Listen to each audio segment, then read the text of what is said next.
ಇದ್ರೊಳಗ ಆದಂಥ ಘಟನೆಯಲ್ಲಿ ಅವ್ರು ಯಾರವ್ರ ಮನಿ MLA ಸುಡ್ತಾರೋ ಅಂಥವ್ರನ್ನ ಇವ್ರು ಏನು ಹೇಳ್ತಾರೋ ಅಮಾಯಕರು ಅಂತ ಹೇಳ್ತಾರೆ.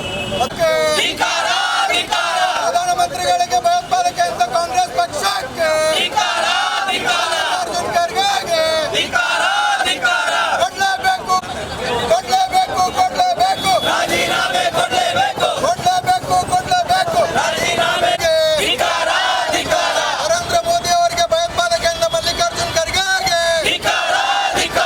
ಕೊಡ್ಲೇಬೇಕು ಕೊಡ್ಲೇಬೇಕು ರಾಜೀನಾಮೆ ಕೊಡ್ಲೇಬೇಕು ಕೊಡ್ಲೇಬೇಕು ಕೊಡ್ಲೇಬೇಕು. ಭಾರತ್ ಮಾತಾ ಕಿ ಭಾರತೀಯ ಜನತಾ ಪಕ್ಷಕ್ಕೆ ಭಾರತ್ ಮಾತಾ ಕಿ ಮಲ್ಲಿಕಾರ್ಜುನ್ ಖರ್ಗೆಗೆ ಹೇಳಿಕೆ ನೀಡಿದಂತ ಮಲ್ಲಿಕಾರ್ಜುನ್ ಖರ್ಗೆ ಅವರಿಗೆ ದೇಶದ್ರೋಹಿ ಕಾಂಗ್ರೆಸ್ ಪಕ್ಷಕ್ಕೆ ದೇಶದ್ರೋಹಿ ರಾಹುಲ್ ಗಾಂಧಿಗೆ ಭಯೋತ್ಪಾದಕರಿಗೆ ಕುಮ್ಮಕ್ಕು ನೀಡುತ್ತಿರುವ ಕಾಂಗ್ರೆಸ್ ಪಕ್ಷಕ್ಕೆ ಬೇಕೇ ಬೇಕು ನ್ಯಾಯ ಬೇಕು ಬೇಕೇ ಬೇಕು ನ್ಯಾಯ ಬೇಕು. ದೇಶದ ಪ್ರಧಾನಿಯನ್ನು ಅವಮಾನಿಸಿದ ಖರ್ಗೆ ಅವರಿಗೆ